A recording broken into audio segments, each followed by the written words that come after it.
So guys, जैसा कि हमने पिछले एपिसोड में देखा कि आओचेन अपने साथियों के साथ डीमन टेरिटरी की तरफ निकल गया था। उसे पहाड़ में एक पैलेस मिला जहां सभी को कैद करके रखा हुआ था, पर असल में वो जगह एक लोहार का ठिकाना था। उन्हें हुआंगी मिल गया, जिससे उन्हें पता चला कि यांगवेन जाओ और उसके बाकी साथियों को 4 अलग अलग जगहों पर कैद करके रखा हुआ है। जिससे आओचेन ने पहले सभी को बचाने का डिसाइड किया और वो 4 टीम में डिवाइड हो गए। आओचेन और शेनिन को फायर ट्रोल का सामना करना पड़ रहा था। जियांग और दोनों होली गार्ड फोर्जिंग एरिया के ट्रैप में फंस गए थे, जिससे अब उन तीनों पर अटैक होने लगते हैं। वो उन अटैक से बचने लग जाते हैं, लेकिन उन्हें जल्दी से पीछे हटने को कहता है। वो स्वॉर्ड के अटैक से बचते जा रहे होते हैं। 10th होली गार्ड बर्ड में ट्रांसफॉर्म होकर बच जाता है, पर जियांग और 12वें होली गार्ड पर पावरफुल अटैक होने लगते हैं, पर वो नहीं रुकते और उन हैमर और स्वॉर्ड के अटैक से बचते हुए आगे बढ़ते हैं, जिससे वो मीना और शुइजुकिन तक पहुंच जाते हैं। पर उन दोनों की हालत काफी गंभीर होती है। लिन कहता है कि हमें इन्हें लेकर जल्दी से लीडर के पास चलना होगा और वो वहाँ से निकल जाते हैं। वही हाओचेन और शेनिन अभी भी उस फायर ट्रोल से लड़ रहे होते हैं, पर वो उनके हर एक अटैक को एजो कर रहा होता है, यहाँ तक कि वो शेनिन की स्पिरिचुअल पावर को भी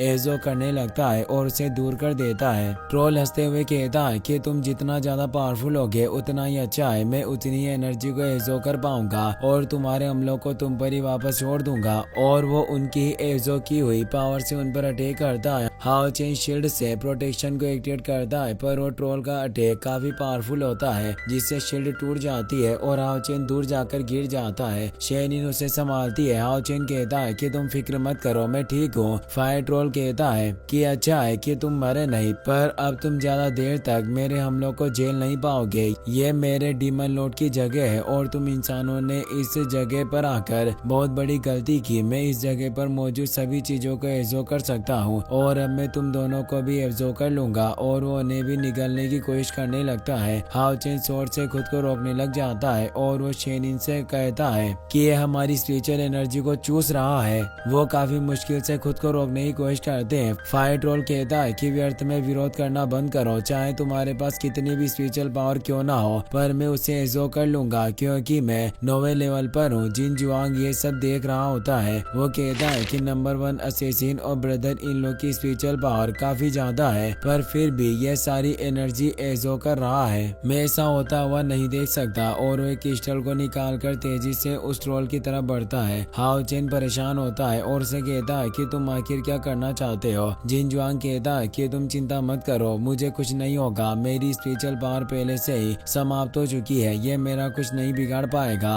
और वो अपने बनाए हुए विंग्स की मदद से उड़ रहा था। वो अपने एनर्जी क्रिस्टल को उस ट्रोल के ऊपर फेंक देता है, जिससे एक जोरदार ब्लास्ट होता है, पर इससे जिन जुआंग भी बहुत ही बुरी तरीके से घायल होकर दूर गिरने लगता है। हाओचेन उसे पकड़ लेता है। जिन जुआंग हाओचेन से कहता है कि मेरे अटैक से वो घायल हो चुका है और वो अब आपकी स्पिरिचुअल पावर को एजो नहीं कर पाएगा, जल्दी से आप दोनों को से छुटकारा पाना होगा। हाओचेन कहता है कि तुम गंभीर रूप से घायल हो, फिर भी तुमने ये कदम क्यों उठाया। जिन जुआंग कहता है कि मैं ट्रोल को आप दोनों के सामने इतना घमंडी कैसे होने दे सकता था। मैंने जिसे ग्लास एक्सप्लोडिंग इन्वेंशन का इस्तेमाल किया, ये वाकई काफी अच्छा है, पर अब मैं एक ब्रेक लेना चाहता हूँ। सिस्टर और ब्रदर इन लॉ, अब सब कुछ आपके ऊपर डिपेंड करता है। वो ट्रोल वापस से खड़ा होने लगता है। हाओचेन और शेनिन को उस पर काफी गुस्सा आता है। हाओचेन अब अपने लाइट और बीपीस्मे को एक्टिवेट कर लेता है, जिससे अब एक पोर्टल से हजारों लाइट वेव निकलती है, जिससे हाओचेन उस ट्रोल पर अटैक कर देता है, जिससे वो ट्रोल घायल होने लगता है। शेनिन भी अब डेथ गॉड साइते वेपन के किलिंग बैरियर का इस्तेमाल करती है, जिससे वो उसे अपनी दुनिया में लाकर एक स्लैश में ही खत्म कर देती है। हाओचेन उन तीनों टीम मेंबर्स के पास आता है और कहता है कि हम अब यहाँ नहीं रह सकते, हमें जल्दी से इस टावर ऑफ इटर्निटी में जाना होगा।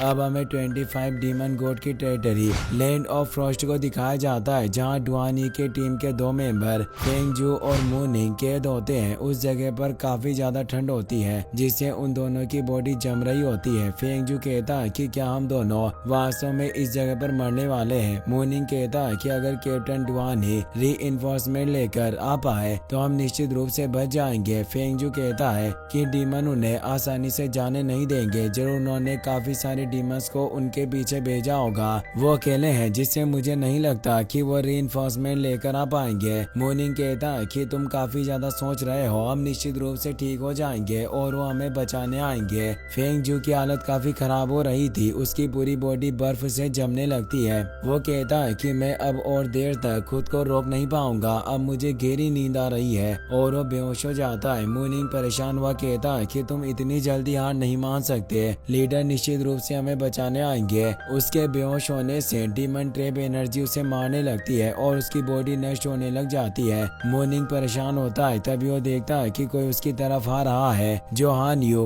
11वां होली गार्ड और डुआनी होते हैं, पर वो बर्फ के तूफान की वजह से कुछ देख नहीं पा रहे होते। मुनिंग खुश हुआ फेंग जू को उठने की कहता है, पर वो नहीं उठता तो आवाज लगाकर कहता है कि हम यहाँ हैं। वो तीनों जल्दी से आगे बढ़ते हैं और उन दोनों को आजाद कर लेते हैं। डुआनी अपने लोगों की ऐसी हालत देखकर काफी गिल्टी फील करता है और कहता है कि मुझे माफ कर देना, मैं तुम्हें बचाने के लिए जल्दी नहीं आ पाया। फेंग जू होश में आ चुका था, वो सर को हिलाते हुए इशारा करता है कि इसमें आपकी कोई गलती नहीं है। 11वां होली गार्ड बताता है कि इस जगह पर ठंड काफी ज्यादा है, जिससे इन दोनों की बॉडी को बर्फ ने जमा दिया और ये बर्फ अभी लगातार इनके आंतरिक अंगों पर भी हमला करने लगी है। अगर हम कुछ और देर यहाँ रहे तो इन्हें बचाना काफी मुश्किल होगा, इसीलिए हमें जल्दी से वापस जाकर मास्टर को ढूंढना होगा और इनके उपचार के लिए इटर्निटी टावर लौटना होगा। और अब उन्हें लेकर जाने लगते हैं, पर तभी होली गार्ड को कुछ अजीब एहसास होता है कि इस बर्फ के तूफान में कुछ छिपा हुआ है, जिससे वो रुक जाते हैं और हमले के लिए तैयार होते हैं। तभी उनके सामने एक आइस ब्लेड मॉन्स्टर आ जाता है, जो 8वें लेवल पर होता है। वो उसे देखकर हैरान होते हैं और कहते हैं कि इसे देखकर लगता नहीं है कि इसके पास हमला करने की कोई स्किल होगी। मूलिंग कहता है कि तुम्हें सावधान रहना होगा, वो हमें फ्रीज करने के लिए आइस रिलीज कर सकता है। और अब वो ब्लेड मॉन्स्टर उन पर आइस अटैक करने लगता है।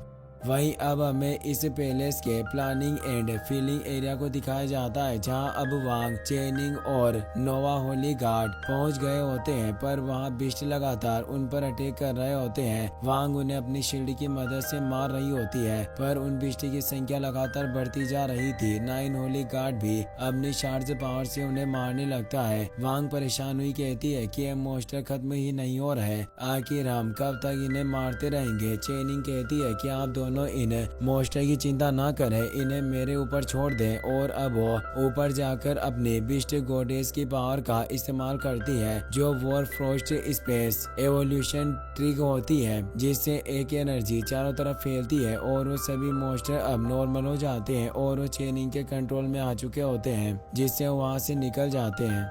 वांग और 9 होली गार्ड उसकी पावर देखकर खुश होते हैं। चेनिंग कहती है कि अब हमें जल्दी से लोगों को बचाना चाहिए। वो सोल के मेन कोर पर पहुंच जाते हैं, पर वहां कोई नहीं होता। चेनिंग को वहां खून लगा हुआ दिखाई देता है। वो परेशान हुई कहती है कि यहाँ जिन्हें रखा गया था, क्या वो पहले ही मारे गए। 9 होली गार्ड अपने हैमर से वहाँ की दीवार को तोड़ देता है, जिससे उन्हें 2 टीममेट नजर आते हैं, पर वो दोनों कोमा में होते हैं। चेनिंग कहती है कि यांग वेन जाओ यहाँ नहीं है, जरूर वो किसी दूसरी जगह पर होगा। वहीं डुआनी उसे आइस मॉन्स्टर से लड़ रहा होता है। वो डुआनी पर पावरफुल आइस स्पाइक से अटैक करने लगता है। वो उस अटैक से बचता है तो मॉन्स्टर उस पर क्लो से अटैक करने लगता है, पर तभी 11वां होली गार्ड अपनी आइस पावर से उसे मार डालता है और कहता है कि बुराई का साथ दे रहा है, इसीलिए अब मैंने इसे अपनी आइस एंड स्नो पावर का स्वाद चखाया। लिन और डुआनी फेंग जू और मुनिंग को उठा लेते हैं और कहते हैं कि अब हमें जल्दी लीडर के पास चलना चाहिए। और वो वहाँ से निकलकर हाओचेन के पास आ जाते हैं। हाओचेन देखता है कि उनके घाव गंभीर है, इसीलिए उन्हें जल्दी से टावर ऑफ इटर्निटी में जाने को कहता है। चेनिंग भी अपने साथियों के साथ आ जाती है। अब वो सभी भी टावर ऑफ इटर्निटी में आ जाते हैं। टाइनी वन हाओचेन को देखकर काफी खुश होता है। चेनिंग यांग वेन जाओ से मिलना चाहती थी,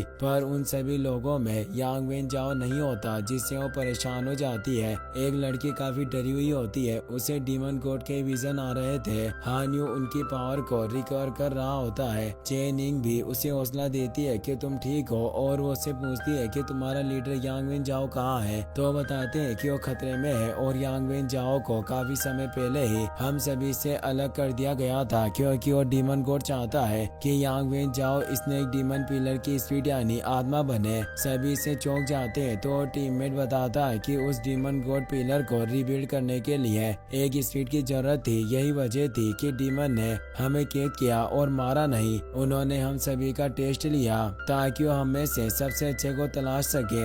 यांग वेन जाओ हम सभी में से सबसे ताकतवर है, इसीलिए उन कमीने डीमन ने उन्हें पकड़ लिया। अब हमें यांग वेन जाओ को दिखाया जाता है जिसे 25 डीमन गॉड ने स्नेक डीमन पिलर के पास कैद किया होता है। वो कहता है कि तुम सभी लोगों में से सबसे टैलेंटेड हो, इसीलिए तुम इस स्नेक डीमन पिलर को रिफाइन करने में सबसे सुटेबल हो। अब स्ट्रगल करना बंद करो और इस स्नेक डीमन पिलर की एक अच्छी आत्मा बनो। यांग वेन जाओ को उस एनर्जी की वजह से काफी दर्द होने लगता है। इसी के साथ ये एपिसोड यहीं पर खत्म हो जाता है। गाइस, अगर आप इसका नेक्स्ट पार्ट भी जल्दी देखना चाहते हो तो इस वीडियो को लाइक करने के साथ साथ चैनल को सब्सक्राइब जरूर कर लेना। Take care, good bye.